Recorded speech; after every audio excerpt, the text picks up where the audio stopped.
अभी आप काफ़ी रील्स देख रहे होंगे जो ये सैयारा मूवी के बारे में है, जहाँ पर हॉल में काफ़ी लड़के और लड़कियाँ रो रहे थे। कुछ का ओवर एक्सप्रेस जो कर रहे थे इस तरह से। उसके पीछे की अगर साइकोलॉजी देखें तो आप देखेंगे कि ये उनमें से जितने भी लोग थे उस हॉल में मोस्टली कुछ ऐसे लोग थे जो काफ़ी ज़्यादा ओवर एक्सप्रेसिव थे, अपने इमोशंस को बहुत एक्सप्रेस करने लगे थे।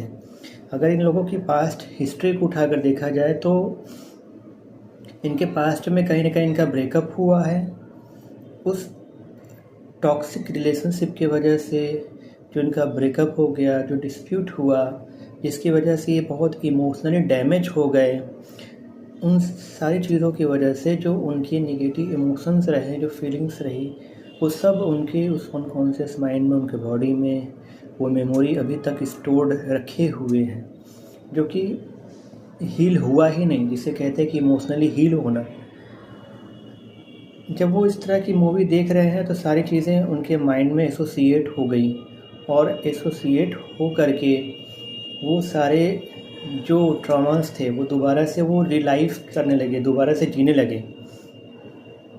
और फिर उनका ये अपने इमोशंस पे कंट्रोल नहीं रहा। आप देखेंगे बहुत सारे लोग रोने लगे थे, कुछ लोग वहाँ पे बेहोश हो गए थे, किसी को सदमा में आ गया था। इस जितने लोग थे वो सब इमोशनली डैमेज पर्सन्स थे पहले से उनकी काफ़ी पास्ट में हिस्ट्री रही थी, जिसकी वजह से वो ट्रॉमा जो हुआ था उनके पास्ट में वो दोबारा से ट्रिगर हो गया।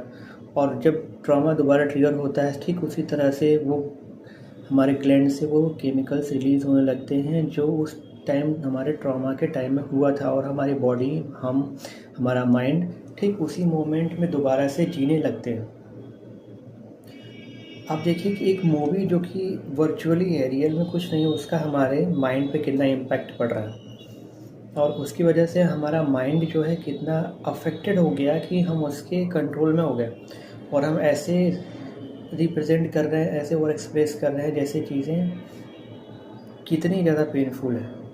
तो सारा एसोसिएशन उन लोगों के साथ हुआ जिनके साथ में पास्ट के ट्रॉमास हुए। तो जिस तरह की मूवीज़ इस सैयारा के बारे में लोगों के रिव्यूज़ आ रहे हैं, आप जब भी कभी किस तरह के कोई इमोशनल मूवीज़ देखें चीज़ें, तो कोशिश करें कि अपने इस इमोशंस को मैनेज करें। और सबसे ज़्यादा अगर आपके पास में ट्रॉमा रहा है, इमोशनली डैमेज हुए हैं, तो आपको अपने ऊपर हीलिंग का काम करना ज़रूरी है। जब तक से इस ट्रॉमा को हील नहीं किया जाएगा तब तक आप ऐसे ही हमेशा परेशान रहेंगे। Thank you.